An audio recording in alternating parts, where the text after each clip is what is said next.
Hey YouTube, this is Fan62. In today's video, I'm here to review WWE Evolution. Now, two things. Well, the biggest thing is Evolution was about 2 weeks ago, but because of a small vacation I was on, I wasn't able to do a video. So I'm here to review it today. Now, this comes as a weekend full of wrestling between WWE and AEW. Now, I am not going to be doing a all-in review or a Great American Bash, but I am here to review Evolution. So let's get started. So, for the first match of the night was Lyra Valkyria versus Becky Lynch versus Bayley. Now, all three of these women have had their success in many ways and have fought each other since after WrestleMania.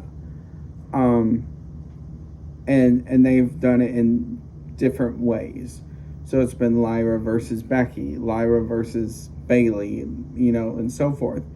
But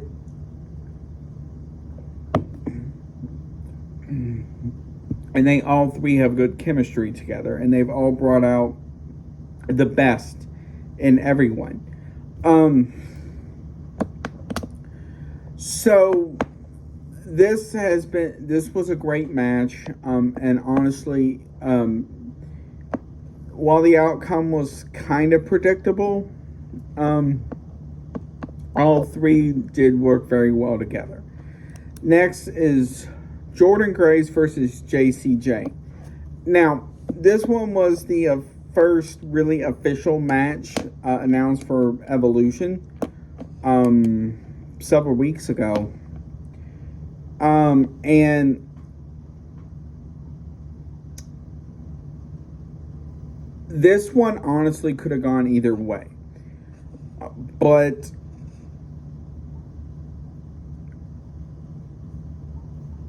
the thing is, I'm interested to see where this goes.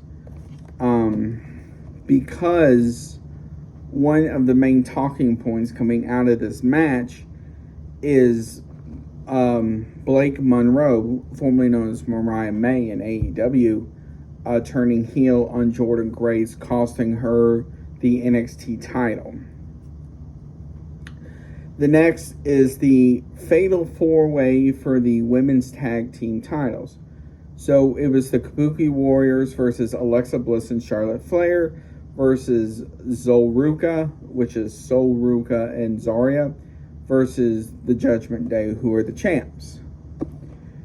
Now, coming out of this, it could honestly been one of two or three groups who could have won it.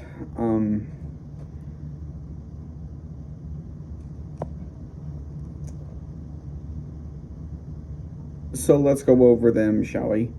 First are the Kabuki Warriors. Now, they have been tag champs in the past.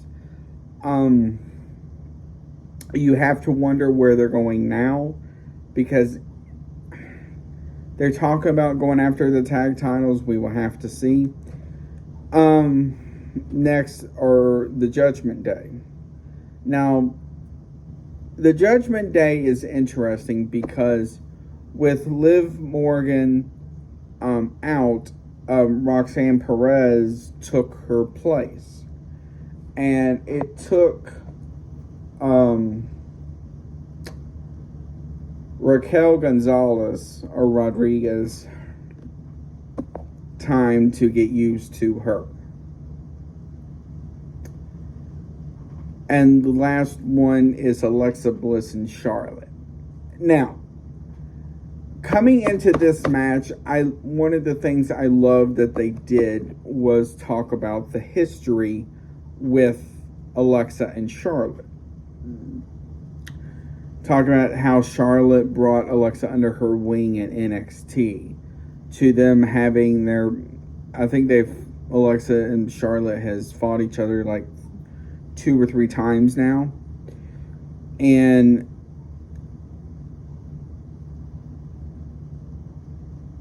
I love the chemistry they have between the two. And it seemed like after the Kabuki Warriors entrance, the pops kept getting louder and louder. Alexa and Charlotte had one of the biggest, outside of maybe Kabuki and maybe Zoruka. I did like the ending, as it was interesting, as it looked like Zarya was going to spear Alexa. Charlotte pulled Alexa at the last second, and Zarya speared Sol and Raquel got Sol and pinned her. So I thought that was sort of neat. The next one is Trish Stratus versus Tiffany Stratton.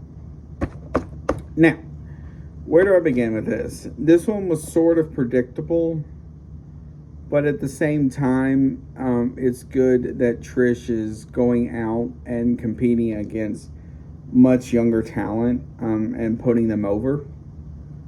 Trish looked great. She still had it from when she was a regular competition. And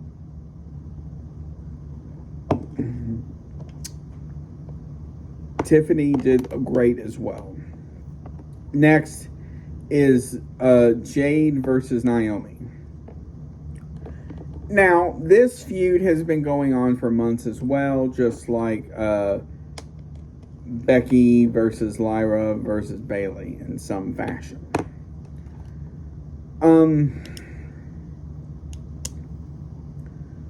Now, one of the spots that was sort of brutal was when Naomi kicked Jade Cargill into the announcer's desk with the television, and when she hit it, you could see the sparks. But I wasn't expecting any sort of like AEW style with, you know, chains and weapons and blood and all of that. So for what it was not bad. The next one is the Battle Royal. Now, one of the things I loved about the Battle Royal was each participant got its own entrance. Instead of a cut to the ring and it just shows a bunch of women and maybe only 2 or 3 get their own entrance. The biggest, I would have to say one of the biggest women to get a pop for the Battle Royal was Stephanie Vercour. And she did great in it. But honestly, I wish they had some surprises in it. I don't know if maybe they had some considered. They just all backed out to the last minute or what. But I wish he had people like, you know, Brie Bella or I don't know, maybe some people from... they did have some people from NXT, but I wish there was sort of more. Or maybe had a couple of legends besides Nikki Bella in it. I don't know. But overall, it was great for what it was, and Stephanie Vercour is going to be challenging the winner of Io versus Rhea at Clash in Paris. Now, the main event was Io Sky versus Rhea Ripley. And those two had the biggest pop of the night, outside of maybe Alexa.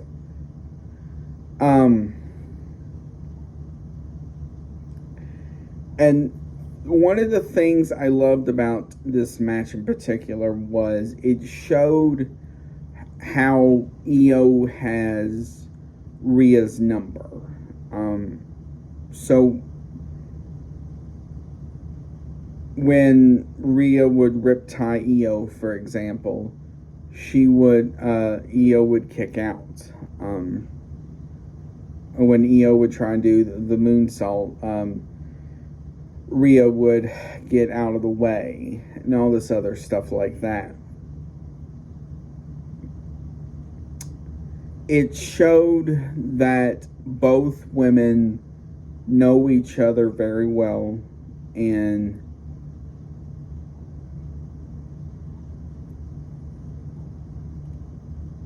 how they can work together. I would have to say this is their best match together outside of the triple threat on night 2 of WrestleMania. Also, the other biggest surprise coming out of this was Naomi cashing in and winning to go off the air. Because a lot of people was thinking it was going to be on Tiffany Stratton, probably at SummerSlam or something like that. So I would have to say this was the biggest. That was the biggest surprise.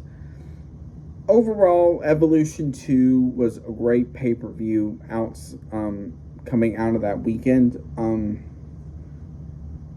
And I would think going into next year, there's going to be an Evolution 3, considering the success of this. It was a lot better than the first one. While it wasn't, an A+ pay-per-view, it was still a good pay-per-view.